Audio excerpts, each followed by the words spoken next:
And the way this game works is that each player is going to have their own personal player board, and they're going to be using this to track their resources that they collect throughout the game. But there's also going to be a desert map with a bunch of buildings and towns on it, and you're going to be trying to connect those together in order to score victory points and gain more resources and abilities throughout the game. It's going to be played over a series of rounds, with each round having 3 cards revealed at the center of the table. These are just going to be regular playing cards, but each player is going to be choosing one of those cards to activate on their player board.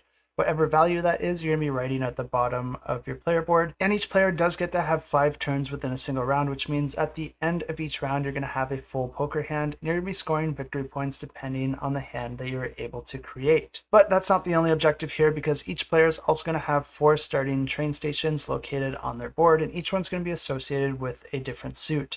So each time you pick a card, you're also going to be looking at the suit that it is. Then you're going to be adding or expanding the tracks from that specific station in order to connect the different towns and buildings, because you're going to be gaining an immediate one-time bonus as soon as you connect to any new feature out on the map. But there are some other objectives that you're going for as well to score victory points, and there are also goal cards that you'll be trying to complete in order to score additional victory points at the end of the game. This means that you're going to be trying to pick the cards that give you the best poker hand, but you're also going to want to pick the ones that have a suit that is the most useful to you. But if you are trying to get to some hard to reach places, you can also dip into your resources to do things like build bridges over the water or build tunnels through the mountains. And that's going to allow you to build your tracks in new ways that weren't possible before. And the game continues like this for 4 rounds, and then at the end of the game, players are going to be adding up all their victory points from all the different sources, and the player with the most victory points wins the game. And if you're interested in this one, you can find links to it in the description below.